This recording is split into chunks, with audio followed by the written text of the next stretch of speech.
The Rolex 24 at Daytona was the race debut for the all-new Corvette Z06 GT3.Rs. Antonio and Tommy started in the car in P3 and P7 and had a clean start for both cars.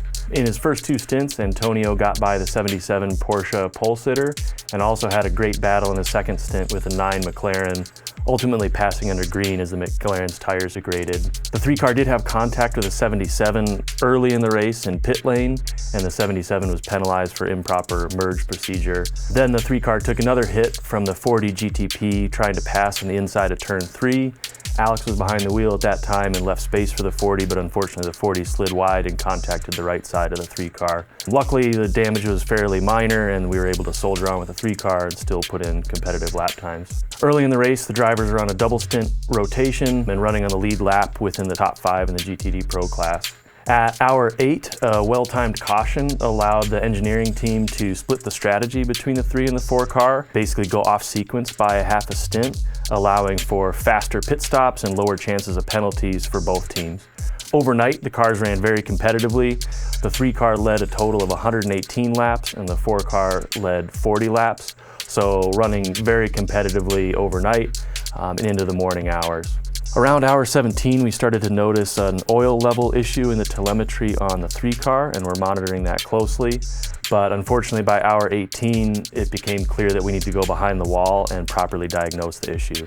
So the car was brought back to the garage, and immediately the crew found a cracked oil tank on the 3 car. The crew reacted quickly, had the spare ready to go, and got the car back out on track in under 11 minutes. That put us 7 laps down, running 7th behind the 2 Mustangs. But the Mustangs were within reach and we had more competitive pace, so that became our new target for the 3 car. Just 30 minutes after the 3 car got back out on track, the 4 car reported a loss in power steering, and unfortunately that car also had to go behind the wall for repairs and get a new power steering pump.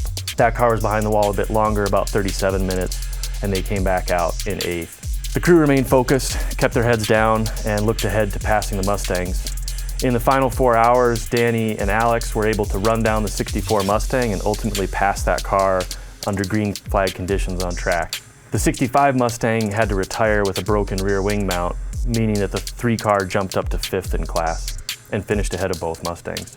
Had we not been able to fix the cars, we would have been looking at a P8 and P9 finish. So from a championship points perspective, the crew's quick reaction time and ability to fix the cars will pay dividends later in the season. I think it's a testament to the crew's focus, determination, and a testament to the never-die attitude at Corvette Racing. We look to take that attitude ahead to Sebring in mid-March.